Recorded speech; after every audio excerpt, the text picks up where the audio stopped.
Hello, this is Justin here at This Justin. How you doing? I'm here to bring you another book review. This is a book that I've been engrossed in for the past couple of weeks and just finished a couple of days or so ago. It is A Little Life by Hanya Yanagihara. It's a controversial book uh, and one that seems to be making a lot of booktubers cry when they read it during their reading vlogs. These people aren't just crying, these people are sobbing, great big toddler tears of sorrow, heaving sobs. And that drew me to this a little bit, actually. I was interested in the experience that these people were having, uh, hearing how disturbing, distressing, and emotional an experience this book is. I wanted to experience it for myself, wanted to see what it was all about, see if it had the same kind of reaction to me, or if I had the same kind of reaction to the book. I will say that although I did cry at the last page, the very last page. I cried. I managed to not cry. Not that I tried not to. I did have some pretty strong feelings throughout the book. This book did make me very sad.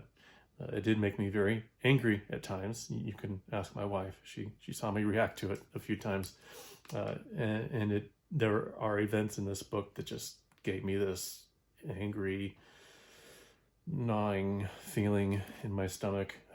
It's a pretty powerful book. Uh, did I enjoy it? Yes, I think I did. As much as anyone can, reading a book uh, that details such trauma and some pretty awful experiences. Uh, I don't know that I loved it. I really, really, really liked it.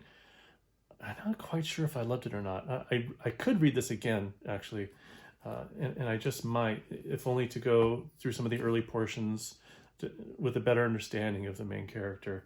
That main character is Jude. We actually have four main characters: Malcolm, JB, Willem, and Jude. And while the book starts out as kind of a four young men in their 20s, just out of college, trying to make it in life, it starts out with that kind of a story. And I think we're intentionally misdirected on that a little bit, and then it narrows its focus down to Willem and Jude, but mostly Jude. Jude is our centerpiece of the story. Jude has a pretty traumatic past that we don't have the details on during the first half or so of the book, but we get some hints, and we can see that if he has been physically traumatized as well. He's been injured in such a way, permanently injured in such a way that it is difficult for him to walk, and he often gets sores on his legs that are difficult, that don't heal easily. And this past hangs over the book. It's like this emotional shoe waiting to drop on you for a while. And when it drops, it does drop pretty powerfully. Of course, I can't divulge what these events are because it's part of the experience. But they are pretty severe, pretty traumatic, and a big part of what gives this book its reputation. I really like the style of it. It's this narrative of reminiscence. There's no clear narrative line. We bounce from memory to memory through a particular point of view. It's mostly third person, but each section or each chapter of each section focuses on a particular character, and we bounce around from memory to memory. And there are some run-on sentences in a way that are as though somebody is kind of remembering and bringing and in this and in this, and I'm not quite doing it justice. I think it really is well written. It has some there's some beauty to it, and it's very immersive, and it's one of the things I liked quite a bit about the book. It has a fairy tale quality to it. It's kind of timeless. It takes place in this New York that is purposefully isolated or removed from any sort of world events. There's no reference to 9/11.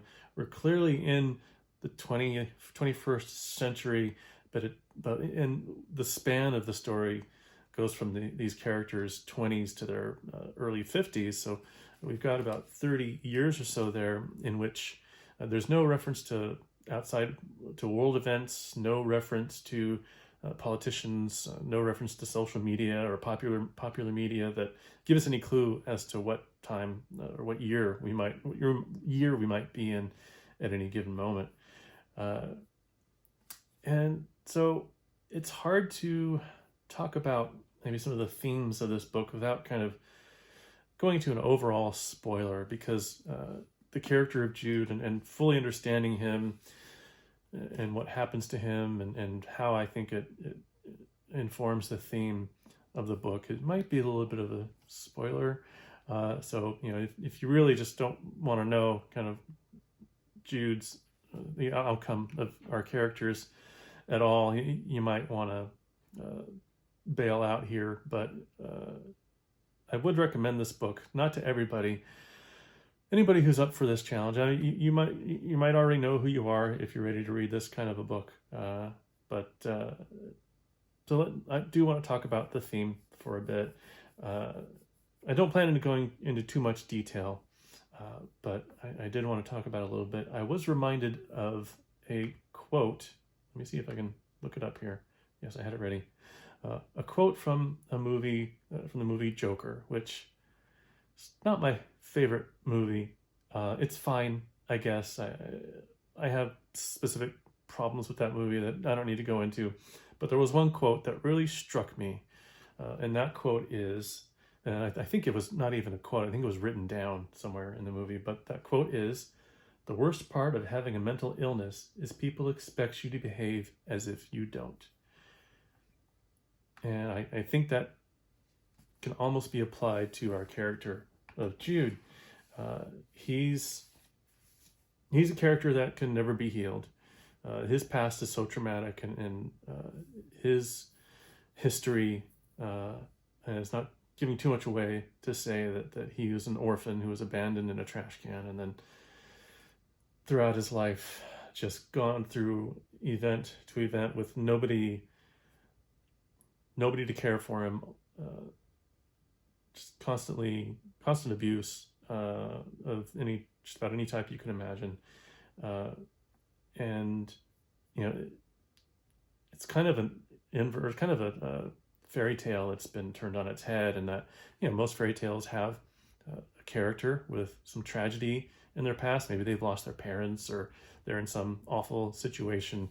At the end of the fairy tale, they get past that and live happily ever after.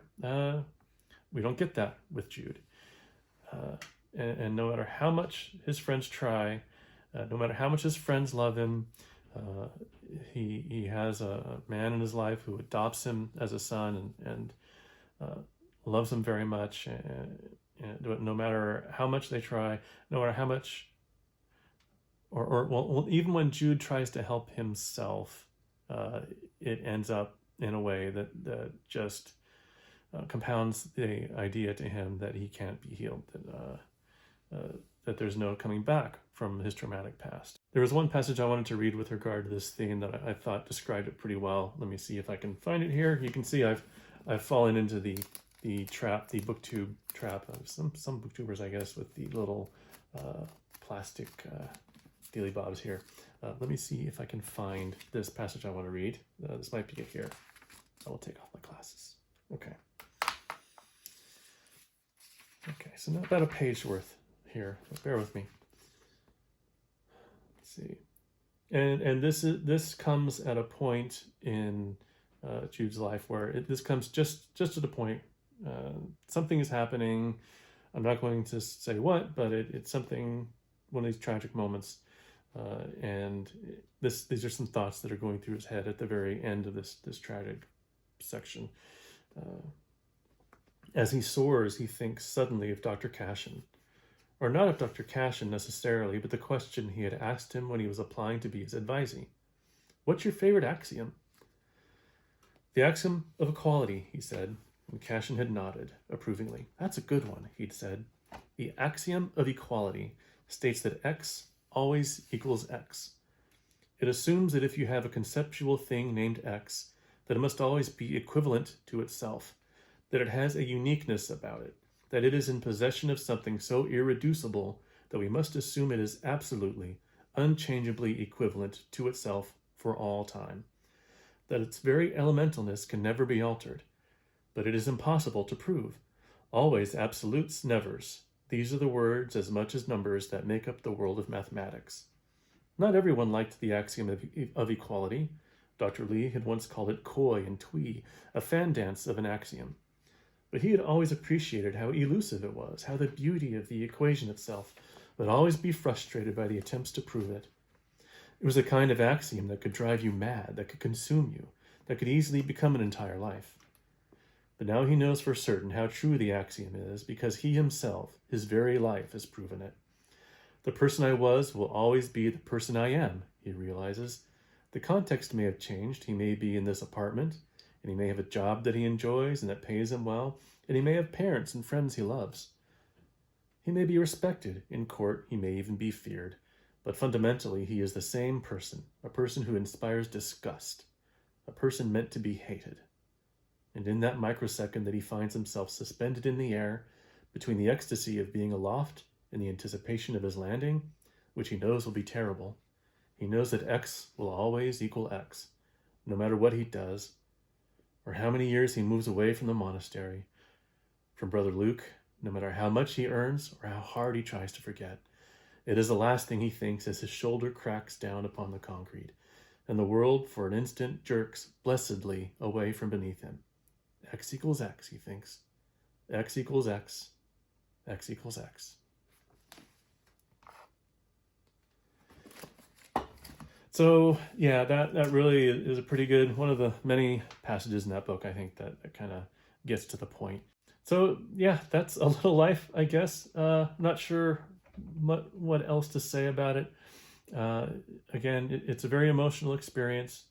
I would recommend it to maybe to specific people, not to everybody.